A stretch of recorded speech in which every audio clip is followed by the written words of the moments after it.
I was on my way home from work, like every day. Nothing out of the ordinary until I reached my apartment building. The first sign was glued to the main entrance. "You've never been here before." "Weird," I mumbled to myself as I opened the door and made my way to the elevator. Inside, another note was glued next to the buttons. "All floors will feel right. None of them are." I wondered if this was some kind of art project of one of the other people who lived in the building or a prank some teens were playing. I pressed the button to the 7th floor, and the elevator started moving with a soft hum. The door opened, and right as I stepped outside, I saw another note stuck to the floor right in front of my shoes. "It's not too late. Yet." I walked past it with a queasy feeling settling in my stomach. The building I live in has 20 floors in total, and I wondered if there was a note on each floor, or whether mine was chosen for a particular reason. But I was tired from work, hungry because I only had a light lunch, and I was in no mood to deal with any of it. I tried to ignore it until I stepped inside my apartment where another note was waiting for me. A small piece of paper in the same handwriting as all the others that I crossed on my way. "This is not your home." It was glued to my wall right across from the door. I stood in the middle of the room, my body suddenly frozen and my mind going blank. Then, finally, fear came over me. Somebody had been inside my apartment, or maybe they were still inside. I live in a one-bedroom apartment, so luckily there weren't many hiding spots. Collecting all my courage, I went to the bathroom and checked my closet and the space under my bed. All the places where a person could be hiding, but it appeared I was alone, so locked my door and shut the bolt from the inside. When I finally felt safe enough, my thoughts started racing and a strange feeling settled inside of me. The feeling that these notes weren't a threat, but a warning. I decided to knock on my neighbor's door to ask whether they had found a similar note in their home, but before unlocking the door I checked through my spy to see if there was anyone outside. I couldn't shake off the feeling that somebody could be waiting for me. At first, the part of the hallway that I could see was empty, but slowly, a shadow started appearing in my vision. The first thing I saw was a foot stepping closer to the front of my door. Slowly, the rest of the body followed. It belonged to a man dressed in an awkwardly fitting gray suit with wrinkles. His dark hair was parted in the middle. I tried to remember if I'd seen him before, but I couldn't say for sure. A lot of people lived in this building, but I hadn't met many. At first, I thought he was just passing through, and I tried to control my breathing, fearing that he could hear me through the door. But then, he turned towards me, as if he could see me through the other side. His gaze was fixed on mine, even though that was impossible. And then he slowly waved. Instinctively, I stumbled back. There was a loud knock, but I didn't move. I held my breath, even when I started feeling dizzy. I stood there for a few moments until I finally decided to check if he was still there. I imagined his face glued to the spy as I moved closer, but when I looked out again, he was gone. I couldn't make sense of the strange situation, but I knew that I needed to call for help. There had been an intruder in my home after all.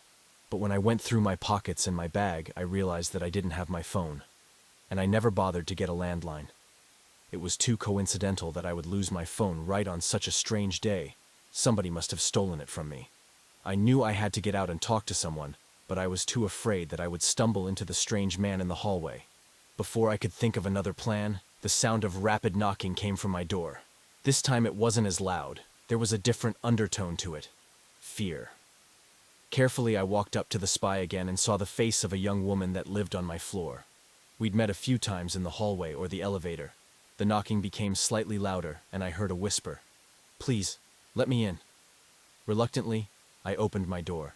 She slightly pushed me to the side as she made her way in, quickly shutting the door behind her. Her eyes were opened wide, her breathing fast. "What is going on?" she cried out. Then her gaze went to the note on my wall. "Did you get one too?" I asked.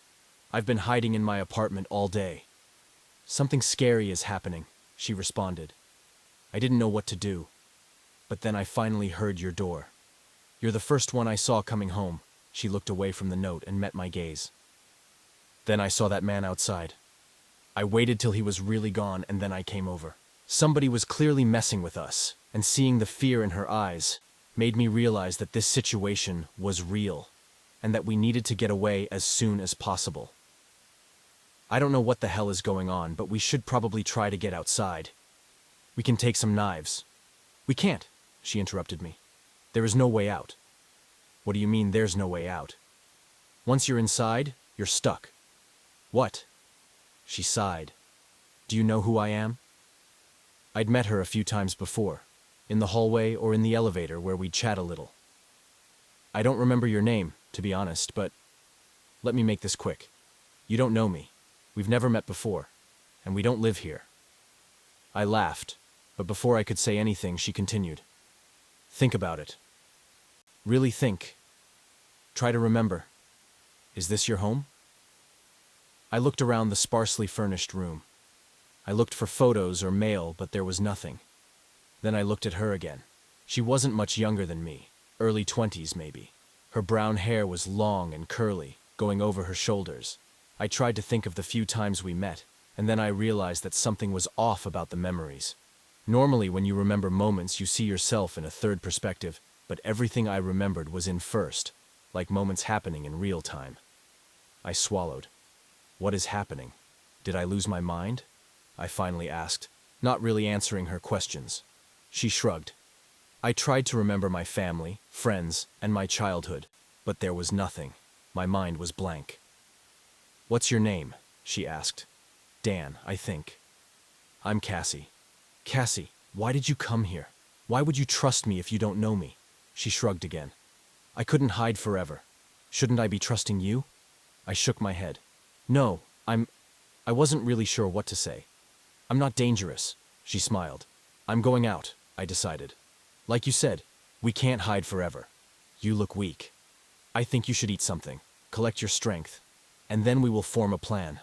She was right, but I was suddenly feeling too sick to think clearly. I grabbed a big kitchen knife and made my way to the hallway. There was no other person around, so I quickly walked to the elevator. On my way, I noticed that the note I had seen earlier was gone. I pressed the button of the elevator, but nothing happened. After a moment, I decided to check out the stairs, but the door was locked. Suddenly, there was a noise. The elevator door opened, and I made my way toward it, passing Cassie, who still stood in my doorway. I stopped when I noticed that somebody was inside the elevator. The man in the suit. Our eyes met briefly, and then he noticed the knife in my hand. He shook his head, but didn't say anything. Then he looked behind me, straight at Cassie. "Come back, quick!" she shouted. The man took a step forward, but before he got too close, I ran back to my apartment. Cassie shut the door and locked it. I was panting. "I told you there's no way out," she whispered, turning towards my sofa. Well, not really mine, and sat down. "We can't stay here forever. We'll starve. Or he'll find a way in. He could break the door. We should try to make a sign, hold it out the window. Maybe somebody will see." Cassie frowned. The man started banging on the door from the outside again, louder and louder. "Get out of there!" I heard the muffled voice of the man. "It's not too late." His voice broke off. My eyes moved from her to the door. I wanted to scream, to jump out the window, but it was too high, and I wouldn't make it. Cassie caught my eye. "You could jump. Try it." A wide grin was spreading over her face. "What?" "You told me you weren't dangerous, but you didn't even bother to ask if I was." She crossed her legs on the sofa. All the fear I had noticed on her face earlier was gone. She looked like a happy child, and I realized I had made a big mistake. She told me that I didn't really know her. The reason I trusted her in the first place was because I thought she was my neighbor, and then because I thought she was in danger, just like me. The banging on the door was back. "Did you leave all those notes?" I asked. She shook her head. "Why would I warn you? Who is that man? Are you helping him?" She chuckled. I inspected her face again. Something about it was off. It was too perfect. I grabbed the knife that I was still holding, tight in my hand. Then there was a loud thud. The door had broken. I felt an arm grabbing me and pulling me into the hallway. Before I could defend myself, I was being pulled into the elevator. I fell to the floor and saw Cassie in the hallway, smiling at me, but she didn't move closer, didn't try to stop him. "Don't be gone too long," she said before the door closed. I remembered that I was still holding the knife and used all my strength to push it into the leg of the man. His eyes opened wide as he crumbled to the ground next to me. I pulled out the knife, ready to hit again when he whispered, "Please don't. I'm trying to help you." My entire body was shaking with rage, but when I saw the pained look on him and the blood spilling on the floor, I stopped for a moment. She lured me in, just like you. Just like the others that are hiding, he croaked. Once she makes you eat something, you can't leave anymore, but she can't make you stay with force. I was lost for words. The door opened as we reached the first floor. Run, he told me. Try not to think of this place again.